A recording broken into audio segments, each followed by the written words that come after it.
Pernah dijelaskan, sekarang ilmuwan menjelaskan bahwa api itu warnanya ada tingkatannya. Ada tingkatannya. Api merah, kuning, bukan ya? Merah, ntar pokoknya kalau paling panas itu warnanya udah sampai hitam. Waduh. Nah, ilmuwan menemukan itu, padahal Rasulullah sudah pernah membahas ini. Oh, sudah pernah membahas gitu sudah ya? pernah menjelaskannya lagi-lagi ya. Apa yang sudah Rasulullah beritahukan ternyata sekarang ditemukan. Seperti apa nanti penjelasannya? Langsung aja. Jangan kemana-mana, tetap di Berita Islami Masa Kini. Sangat dipengaruhi oleh elektron yang selalu berpindah-pindah. Setiap unsur mempunyai spektrum emisi tertentu dan bila tersorot api, maka akan memancarkan radiasi elektromagnetik yang menghasilkan pancaran api dengan warna-warna tertentu. Secara teori, api terjadi dari reaksi pembakaran senyawa yang mengandung oksigen. Jika suatu reaksi pembakaran kekurangan oksigen, pembakaran kalium nitrat menghasilkan warna ungu, pembakaran boron menghasilkan warna hijau, dan pembakaran tembaga menghasilkan warna biru. Metode seperti inilah yang selalu digunakan dalam teknologi pembuatan kembang api yang memancarkan api berwarna-warni dan indah. Hal ini merupakan proses pencampuran dari berbagai macam unsur kimia tadi. Nah pemirsa, lalu berapa suhu dari berbagai warna api tersebut? Api yang berwarna merah umumnya bersuhu di bawah 1000 derajat Celcius. Dan api yang berwarna biru bersuhu lebih tinggi dari api merah, tapi masih di bawah 2000 derajat Celcius. Kemudian api yang lebih panas lagi adalah api yang berwarna putih, yang bersuhu di atas 2000 derajat Celcius. Api putih biasa digunakan pada industri yang memproduksi material besi dan sejenisnya. Api ini juga terdapat di dalam inti matahari. Sedangkan api yang paling panas adalah api berwarna hitam. Kabarnya jenis api ini bintang. Mempelajari api dan hubungan temperatur, mereka putih. Sesungguhnya, maka warna api akan fenomena ini ternyata sudah disebut oleh para ulama. Dan yang menakjubkan lagi, Rasulullah Sallallahu Alaihi Wasallam telah membuat fenomena ini sejak zaman dahulu. Rasulullah Sallallahu Alaihi Wasallam bersabda, api dinaikkan suhunya selama 1000 tahun sampai berubah menjadi merah, lalu dinaikkan lagi selama 1000 tahun hingga berubah menjadi putih, kemudian dinaikkan lagi selama 1000 tahun sampai menghitam, dan itulah yang disebut dengan hitam legam. Hadis riwayat At-Tirmizi. Dikisahkan pula dari Abu Hurairah radhiyallahu anhu, beliau berkata, Rasulullah Sallallahu Alaihi Wasallam bersabda, api kalian yang dinyalakan oleh anak Adam hanyalah 1 dari 70 bagian nyala api Jahannam. Para sahabat kemudian mengatakan, demi Allah, jika sepanas ini saja niscaya sudah cukup, wahai Rasulullah. Rasulullah menjawab, sesungguhnya masih ada 69 bagian lagi, masing-masing semisal dengan nyala api ini. Muttafaqun ilaih. Tidak hanya terdapat dalam hadis, Allah Subhanahu wa Ta'ala juga telah menyebutkan tingkatan-tingkatan api dalam Al-Quran. Allah berfirman yang artinya, bagi mereka lapisan-lapisan dari api di atas mereka, dan di bawah mereka pun lapisan-lapisan dari api. Demikianlah Allah mempertakuti hamba-hambanya dengan azab itu. Maka bertakwalah kepadaku, hai hamba-hambaku. Quran Surah Az-Zumar ayat 16.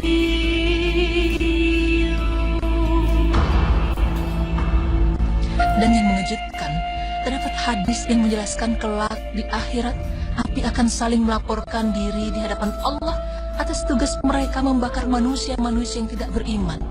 Dari Abu Hurairah radhiyallahu anhu, ia berkata bahwa Rasulullah Sallallahu Alaihi Wasallam bersabda, api neraka mengadu kepada Rabb-nya, ia berkata, ya Rabb, sebagian kami memakan sebagian yang lain. Maka dia memberikan izin kepadanya dengan 2 napas, 1 napas di musim dingin dan 1 napas di musim panas. Maka panas yang sangat kuat yang kami dapatkan dan dingin yang sangat kuat yang kami temukan. Hadis riwayat Bukhari.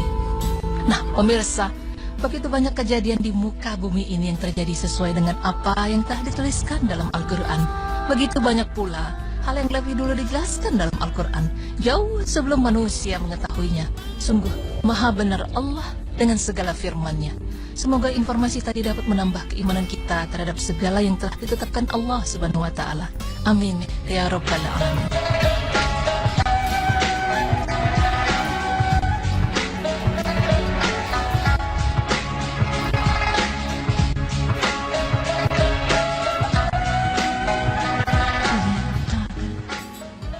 Ya Masya Allah ya pemirsa, 14 abad yang lalu semua sudah dituliskan di kitab Al-Quran.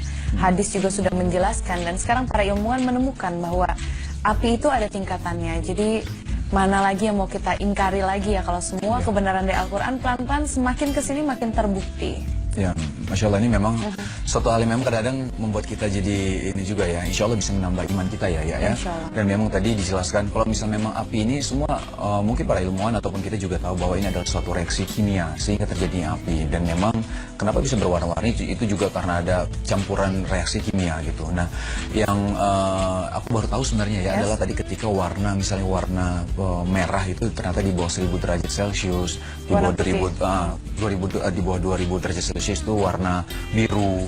Terus habis itu yang warna putih itu adalah di bagian dari matahari gitu ya. Dan api yang warna hitam itu yang tidak ada di sini, yang katanya cuma hanya ada di neraka, itu api warna hitam. Dan itu sangat, kita nggak tahu ya Pasti panasnya tidak terbayangkan, karena kita lihat yang merah aja kena tangan dikit rasanya panas banget. Ada melepuh ya, apalagi warna Betul hitam. banget. Alhamdulillah, semoga kita meminta perlindungan sama Allah, kita minta perlindungan sama Allah agar kita terhindar dari neraka jahanam. Amin ya rabbal alamin. Bakteri di sepanjang usus dan dinding kandung kemih.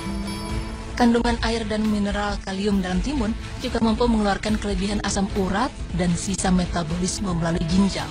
Selain dapat memakannya secara langsung setiap hari kurang lebih 400 gram, mentimun juga dapat disajikan dalam bentuk lain, yaitu dengan di jus atau diparut.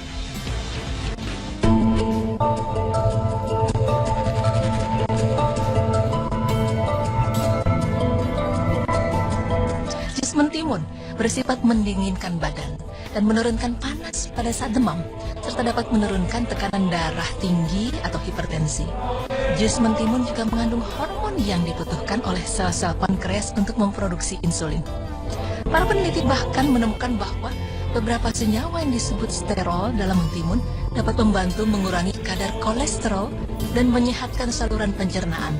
Mentimun juga merupakan peluru kencing yang baik, sementara irisan mentimun yang dikompreskan pada kelopak mata saat terpejam dapat menghilangkan noda hitam pada kantung mata akibat kurang tidur. Selain berkhasiat bagi kesehatan tubuh kita, mentimun juga dapat digunakan untuk kecantikan dengan dibuat masker. Ya, masker wajah dengan mentimun yang dihaluskan merupakan ramuan alami untuk meremajakan sel-sel kulit wajah agar tetap awet muda dan mencegah keriput. Sementara jika secara teratur dioleskan atau dibalurkan pada pangkal paha atau bagian lain yang terdapat selulit, mentimun dapat berhasil menghilangkan selulit tersebut. Nah pemirsa, demikianlah penjelasan mengenai rahasia Aisyah dalam membentuk tubuh idealnya dengan menggunakan mentimun. Mentimun ternyata tidak hanya sebagai sayuran maupun pelengkap makanan, mentimun justru banyak mengandung khasiat bagi kesehatan tubuh dan kecantikan. Semoga informasi ini tadi bermanfaat bagi kita semua. Amin ya rabbal alamin.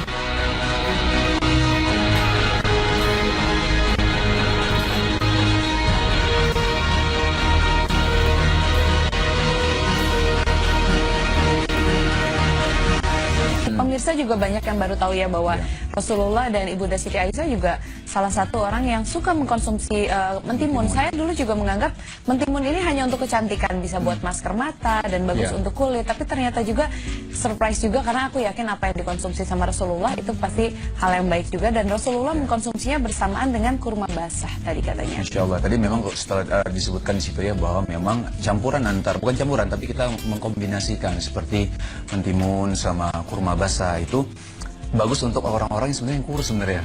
Iya, jadi betul kurus, sekali. misal memang sangat kurus, susah untuk naikkan berat badan. Jadi untuk berat badan yang ideal, tidak terlalu gemuk tapi ideal, itu bisa mengkonsumsi kombinasi antara timun dan Kurma basah. Dan Nah, dan dapat apa?